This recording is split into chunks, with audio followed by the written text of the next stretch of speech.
Welcome back, Survivors. Shit One here. In today's video, we're going to be going over how to build the perfect starter base, right? When you're just starting out, kind of give you some guidance as to what to do, but generally, like, give you the perfect starter base. That way you can get to an industrial forge and get to mid game as fast as possible. And so let's just hop right into it, right?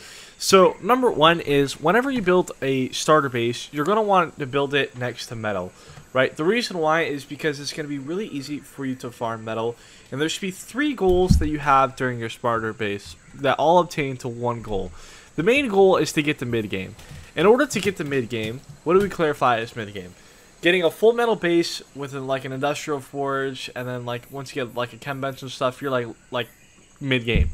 You know what I'm saying? So when you're starting early game, you're kind of just rushing to get to mid game as fast as possible. For this reason, you have 3 small goals to obtain mid game, right? Number one is get your industrial forge, right? So the reason why I want to build next to metal is because that way you're on foot and you can just walk next to metal and start farming it real quick and get as much metal as fast as possible. Number 2, okay, you're also going to want to be able to tame an RG and an Anki while you're farming all of this metal for mid game, right? And you just knock them both out. Guess what? RGs and Ankis both spawn next to metal spawns. Okay, I'm gonna put a metal spawn on map on screen now. Just feel free to pause the video and stuff and just kind of give you a general idea of kind of where you want to build your starter base, right? And those are like the 3 main goals of your starter base, right? So now there's some important. Now let's go over some starter base builds and where you're gonna want to place it. So we already decided that we want to place it next to metal, but you're gonna want to try to cram it behind some rocks and try to keep it hidden underneath some trees and stuff. You know, as you can see here, this is a little 2x2 2 high starter base I have. And here we got a fabricator, you know, a couple of forges. We got about 10 forges and stuff, so half a refining forge, which allows us to pump out about 1,800 metal per hour, which should take about an hour and a half, right, to achieve our industrial forge, to get all the metal that we need to get the industrial forge.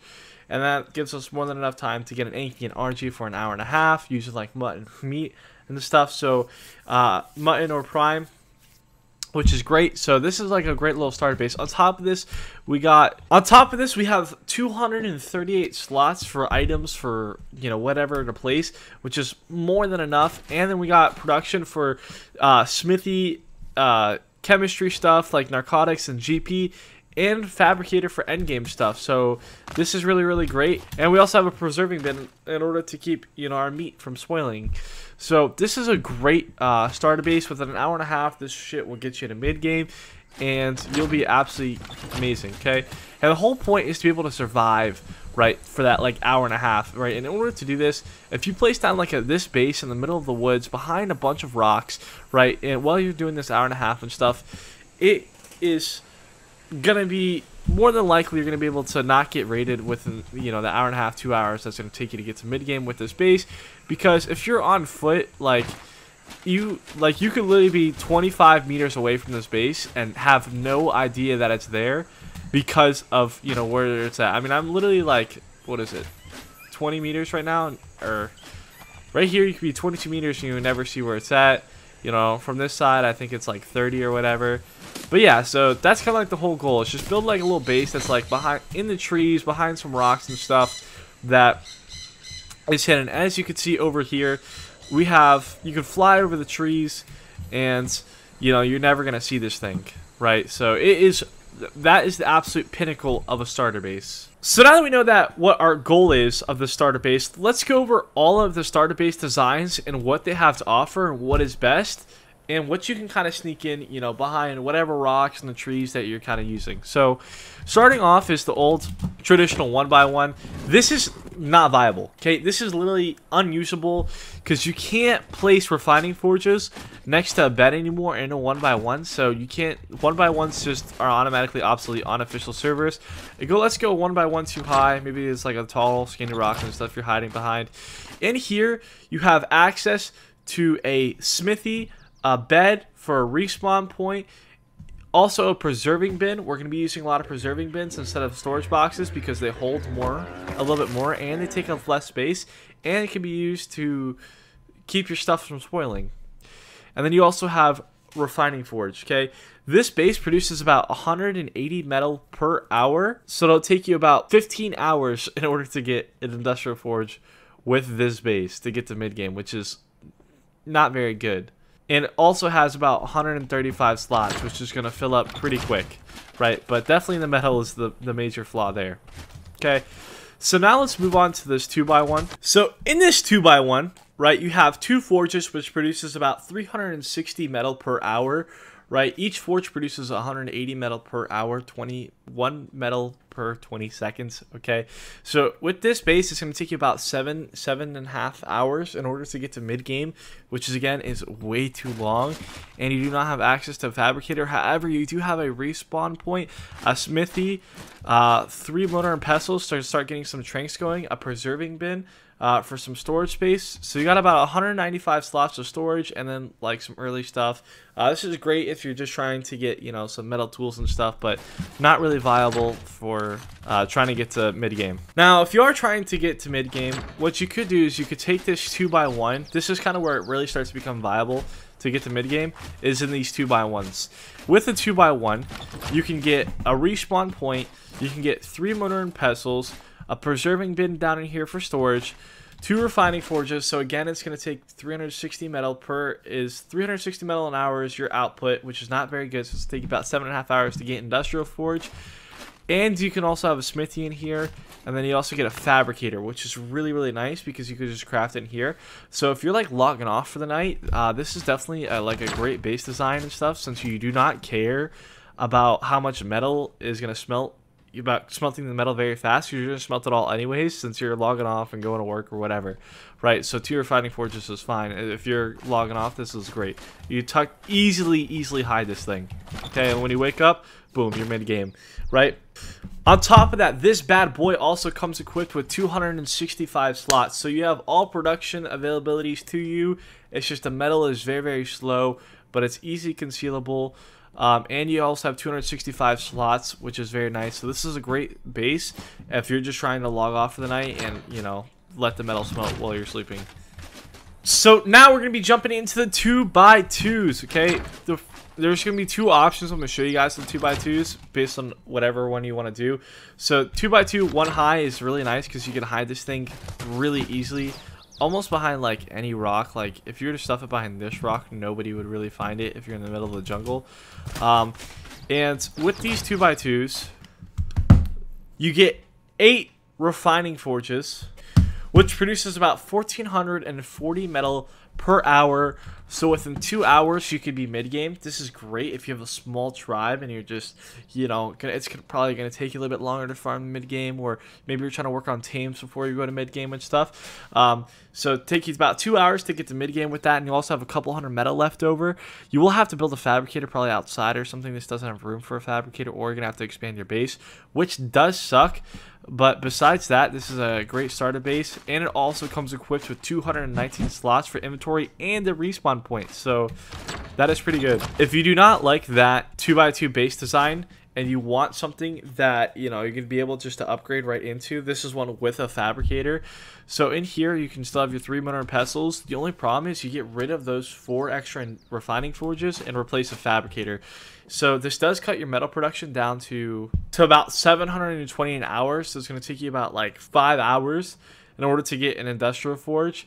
So this isn't very good, but it is good if you're going late, if you're, you know, logging off for the night and stuff, and when you wake up, you're ready to have the fabricator and stuff already.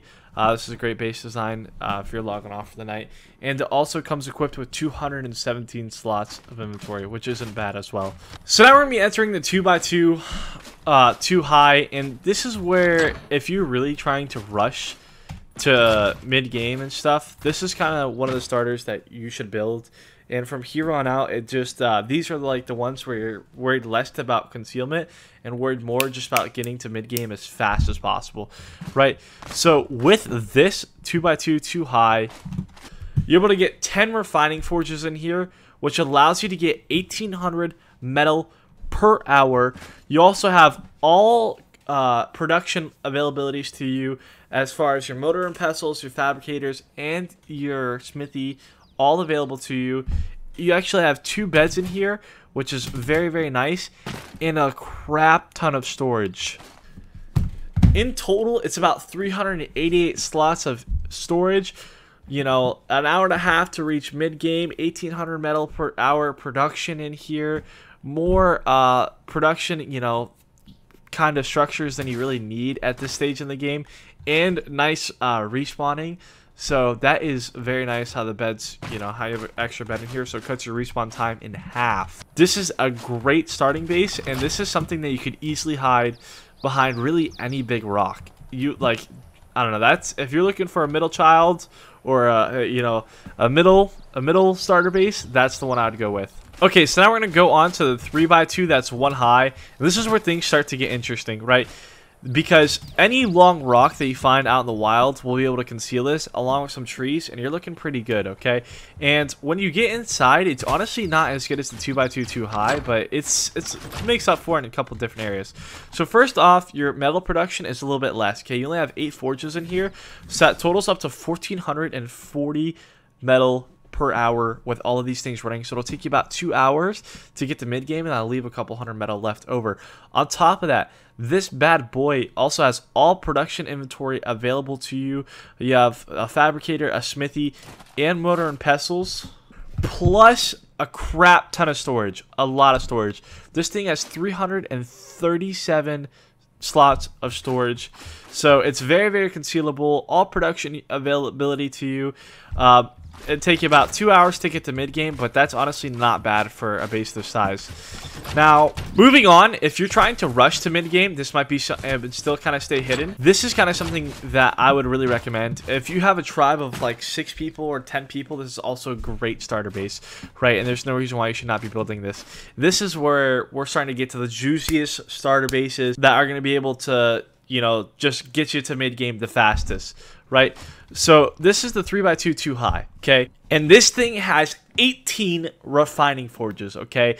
That's a total metal production of 3,240 metal per hour. It's a little bit less than 1 industrial forge, but 3,240 metal per hour will take you about 45 minutes to get the 2,500 metal needed to reach the industrial forge, which is incredible, okay? So in literally 45 minutes, you could have enough metal to be mid-game, okay? On top of that, it has every production structure that is, you know, available early game to you, which is very nice, and multiple smithies, okay? And multiple mortar and pestles, multiple preserving bins, so your inventory is not a problem because this sucker totals out with 535 total slots of inventory, which is definitely, you do not need that much within the 45 minutes that you're going to be, you know, playing this game. If you find a way to fill up 535 slots of inventory in 45 minutes, you're an absolute true stud farmer, and you should teach me,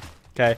Now, it also comes with 3 beds, so respawning should not be an issue because you'll be respawning really, really quick in case you die a couple times in a row or you have a couple tribe mates. That is very nice, and respawning should not be an issue. So this is probably one of the best starter bases that is out there, and could literally get you to mid game within 45 minutes if you have this thing running at full operations here. It's just going to be a little bit difficult to conceal, finding like a rock structure or formation that's going to be big enough to hide it, or you could just really just place this thing in the trees, because in 45 minutes nobody should find you in the trees in the middle of the jungle next to the mountains. So the next one is the granddaddy of starter bases, right?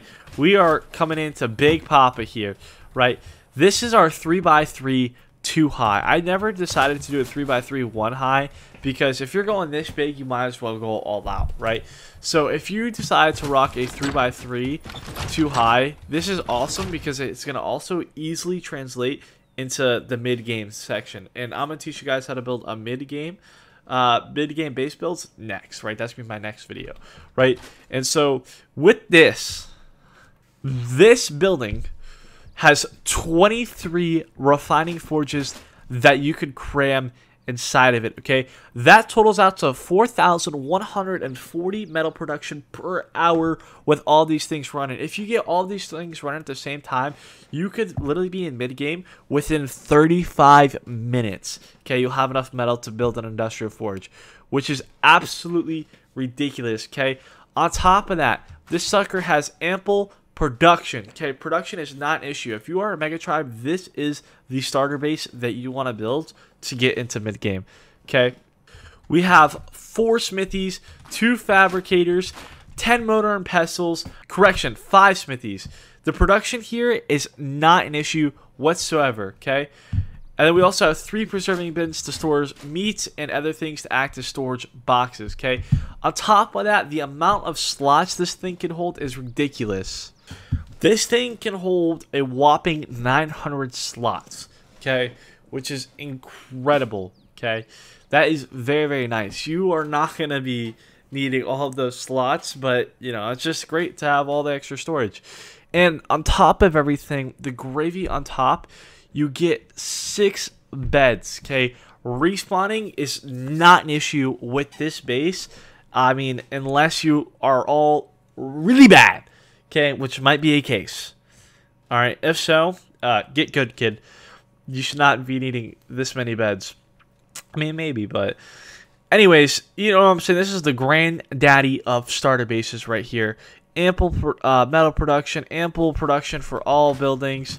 Everything that you could possibly need is in this base, and on top of that, it's already a 3x2, which is a perfect mid-game size, lower base size mid-game base, right? And so once this thing is, you know, once you get your industrial forge, you can slap it on the roof, you destroy the refining forges, and you can fill it up with a bunch of other stuff, right? That'll be in my next video. But that's pretty much it. I hope you guys enjoyed. If you guys did, please leave a like and subscribe, because that means the absolute world to me. You guys have been killing it with the support recently. We're up to 615 subscribers. We're really getting close to 700. You guys are just being amazing. Thank you. If you're new to my channel, I post a lot of art guides helping you be, you know, the best player that you could possibly be, and it would mean the world to me if you can hit that subscribe button. Other than that, peace out. May God bless you all.